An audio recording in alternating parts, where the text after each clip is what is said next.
Je viens d'apprendre que le capitaine Ibrahim Traoré du Burkina Faso était souvent premier de sa classe. Mon capitaine, moi aussi j'étais souvent première de ma classe. Non seulement j'étais souvent première de ma classe, mais aussi j'étais souvent première de mon centre d'examen.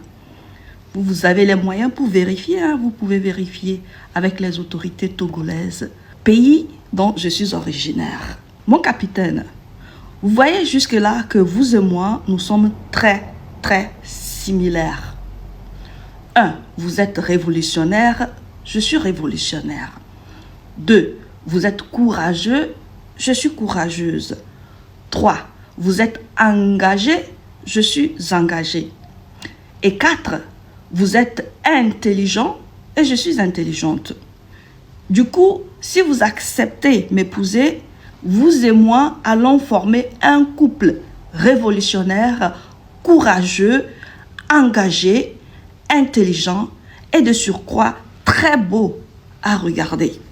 Mon capitaine, les haineux et les aigris vont vous dire « Ouais, n'écoutez pas Ayindo, c'est une blessée de guerre. » J'espère que vous comprenez le pourquoi on m'appelle blessée de guerre. En bref, j'étais mariée, je ne le suis plus, j'ai quitté mon mari, j'ai 2 enfants.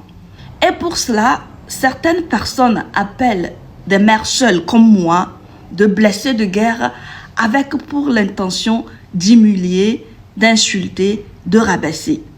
Mais puisque vous êtes intelligent, vous comprenez qu'on ne peut pas se servir de l'expression blessé de guerre pour humilier, insulter et rabaisser.